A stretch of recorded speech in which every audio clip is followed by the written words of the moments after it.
اہل حدیث اس کو کہتے ہیں جس کی دعوت، جس کا میسج، جس کی فکر صرف قرآن و سنت ہو، نمبر ایک۔ دوسری بات، اہل حدیث ہر اس بندے کا نام ہے جو خالق اور مخلوق کے حقوق قرآن و سنت کی روشنی میں ادا کرے۔ خالق کے حقوق کا بناوٹی 20 ورژن ہے، مخلوق کے حقوق کے 20 ورژن آپ کے سامنے ہیں۔ تیسری بات، اہل حدیث اس کو کہتے ہیں جو نقل کو عقل پر، فلسفے پر، منطق پر، تاریخ پر، دنیا کائنات کے 20 دلائل کی شکلوں پر نقل قرآن و سنت کو ہر شکل میں مقدم رکھتا ہو۔ نقل پر عقل کو مقدم کیا گیا، قرآن و سنت پر فقہ کو مقدم کیا گیا، قرآن و سنت پر لاجک کو مقدم کیا گیا۔ وہ جو لاجک اور فقہ ہے وہ بھی تو نقل سے ہے نا، استدلال ادھر سے۔ دیکھیں، وہ نقل کے مخالف ہو تو اس کو مقدم کرنا، نقل کے موافق ہو تو اس کو تو ہم بھی مانتے ہیں۔ ہر وہ لاجک، میں وہی پوائنٹ کلیئر کرنا چاہتا ہوں، یعنی نقل سے اگر استدلال کیا اور اس سے مطابقت ہو، وہ چاہے فقہ کا مسئلہ ہو، قرآن و سنت کے مخالف نہ ہو، مد مقابل نہ ہو، بالکل صحیح ہے، قرآن و سنت کو گرانے کے لیے نہ ہو۔ اور پھر ایک ایک چیز واضح کرتا جا رہا ہوں کیونکہ یہ ہمارا منہج اہل حدیث اور اہل حدیث کا مسئلہ ہے۔ دوسری بات، اہل حدیث اس کو کہتے ہیں جس کے ہاں حرف اول اور حرف آخر صرف قرآن و سنت ہے۔ تعبیرات مختلف دے رہا ہوں تاکہ جو جس لیول کا بندہ ہے وہ اس لیول سے سمجھے۔ بالکل صحیح۔ پھر اسی طرح اہل حدیث اس کو کہتے ہیں جو اللہ کو ویسے مانے جیسے انبیاء کرام نے مانا ہے، انبیاء کرام علیہ السلام کو ویسے مانے جیسے صحابہ نے مانا ہے، اور صحابہ کرام کو ویسے مانے جیسے قرآن و سنت کہتا ہے۔ اللہ کو ماننے کے بناوٹی طریقے سب گئے، انبیاء کو ماننے کے بناوٹی طریقے سب گئے، صحابہ کرام کے متعلق بناوٹی اس طرح کے طریقے وہ سب گئے۔ بعض شان صحابہ کے قائل ہیں، منصب صحابیت کے قائل نہیں ہیں۔ اسی طرح آگے دیکھیں تو قرآن و سنت کے لفظوں کو مانتا ہو، قرآن و سنت کی منشا متکلم کو جو مانتا ہو، اور قرآن و سنت کے جو اصل مقاصد، تعلیمات شرع اور مقاصد شرع دونوں کو بیک وقت سامنے رکھ کے جو اپنا میسج دے، وہ اہل حدیث ہے۔ اور چاہے نام وہ اپنا دیوبندی یا کچھ اور نام کیوں رکھے بھائی، وہ اہل حدیث ہے۔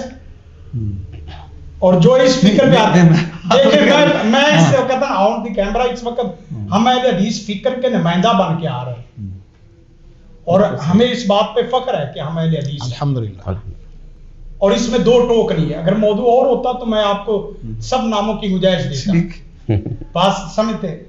اسی طرح جو عبادت میں، توحید میں صرف اللہ کی عبادت کا قائل ہو، کسی غیر مرائی، غیر نظر آنے والے قبر، حجر، شجر، ان تمام کی خدائی کو رگڑ کے زمین میں دفن کرتا ہو، اللہ اکبر، کسی گھوڑے اور کسی جو ہے نا وہ گائے کو نہ مانتا ہو، وہ اہل حدیث، صرف پیشانی اللہ کے سامنے جھکا، اور عبادت میں طرز عبادت صرف محمد رسول اللہ صلی اللہ علیہ وسلم کی جو لینے والا وہ اہل حدیث ہے اللہ کے فضل و کرم سے۔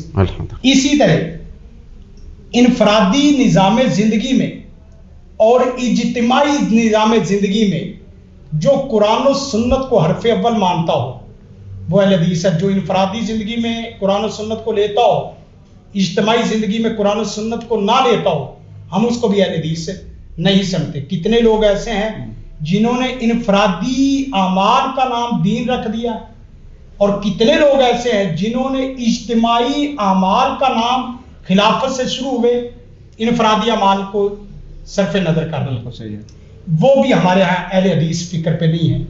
لہذا یہاں دیکھیں ایک اور بات، اہل حدیث وہ ہوتا ہے جو اتبعوا ما انزل اللہ، جو اوپر سے نازل ہونے والی شریعت کا متبع ہو، وہ اہل حدیث ہے۔ جو نیچے سے پھوٹنے والی شریعت آئے اس کا پیروکار اہل حدیث نہیں ہوتا۔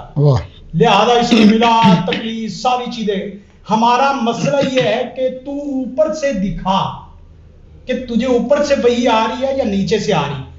وحی میں بھی ہے اللہ یستفی، محمد رسول اللہ صلی اللہ علیہ وسلم کی نبوت کا بھی انتخاب ان کا ذاتی نہیں ہے، وہ اوپر سے آ رہا ہے۔ یہاں جتنی یہ صلات لے لے، اذان لے لے، ہم دیکھیں گے۔ اور پھر ایک بات اور ہے، اہل حدیث یہ نہیں دیکھتا کہ یہ مسئلہ حلال ہے، یہ حرام ہے، یہ جائز ہے، ناجائز ہے۔ اہل حدیث یہ دیکھتا ہے کہ اس مسئلے میں رسول کائنات کا عمل کیا ہے۔ لوگوں کے سوال سیدھے کر دے تمیری بھائی، لوگوں کے صرف یہ سوال سیدھے کرے کہ یہ نہ دیکھو یہ جائز ناجائز حلال حرام ہے، یہ دیکھو کہ رسول کائنات نے کیسے عمل کیا ہے۔ لقد کان لکم فی رسول اللہ اسوۃ حسنہ کی تعبیر میں تھوڑی سی وضاحت کروں گا۔ لا لہدہ ہے، قد لہدہ ہے، اور لقد کان لہدہ ہے، فی لہدہ ہے، رسول اللہ آگے لفظ رسول اللہ صلی اللہ علیہ وسلم اسوہ حسنہ اس آدمی کے لیے ہی بنتے ہیں سب سے پہلے لمن کان یرجو اللہ، جسے اللہ سمجھائے، جسے اللہ نے نہ سمجھا تو اسے رسول نہیں سمجھا سکتا۔ بے شک۔ اور جس کی زبان پہ اللہ رسول نہیں ہے خالص ہے، اس کے دل کی گہرائیوں میں اللہ رسول جا ہی نہیں سکتا۔ اور یہاں یہ بات یاد رکھیں، میں نے شروع میں ہی بعد میں یہ بات کہی، ہم ہر جگہ پہ نص طلب کرتے ہیں، قرآن و سنت کی نص دکھاؤ۔ اور شیخ الاسلام ابن تیمیہ کا فرمان ہے، ان اللہ یرفع الشخص بقدر تمسک السنہ، اللہ اس آدمی کو رفعت و بلندی عطا کرتا ہے جو قرآن و سنت اور خصوصاً سنت کو اپنی طاقت اور پوری توانائی کے ساتھ تمسک کرتا ہے۔ تمسک بالکتاب و سنہ، خالص قرآن و سنت کو لینے والے لوگوں کا نام کیا ہے؟ اہل حدیث ہے۔ اور اللہ کے فضل و کرم سے آخری بات کہ میں ایک پروگرام میں کہہ رہا تھا، کوئی دنیا کا ایسا مسئلہ دکھاؤ کہ جس مسئلے میں وہ قدیم ہو یا جدید ہو، پیش آمدہ اجتہادی مسائل میں سے ہو یا خبری مسائل میں سے ہو، کوئی ایک مسئلہ دکھاؤ جس کے اندر قرآن و سنت کی رہنمائی نہ ہو۔ ہمیں عبادت کے نئے طریقے تلاش کرنے کی ضرورت نہیں ہے، ہمیں ذکر فکر کے ریاضت کے چلے کاٹنے کی ضرورت ہی نہیں ہے، اللہ اکبر، ہمیں رات کے قیام میں ادھر ادھر جانے کی ضرورت نہیں ہے۔ ہمارے پاس تو روزے روشن کی طرح قرآن و سنت ہے، اللہ کے فضل کا۔ دائیں بائیں وہ جائے جس کو صافی چشمہ نہیں ملتا، جس کو صافی چشمہ ملتا ہے نا، وہ گندلے میلے نالے، گندلے میلے دریاؤں سے پانی نہیں پیتا۔ ہم اللہ کے فضل و کرم سے وہ ہے جو صافی چشمے سے خالص پانی پینے کے قائل فائل ہے۔ بس ہمیں اہل حدیث ہونے پہ فخر ہے، یہی ہماری فکر ہے۔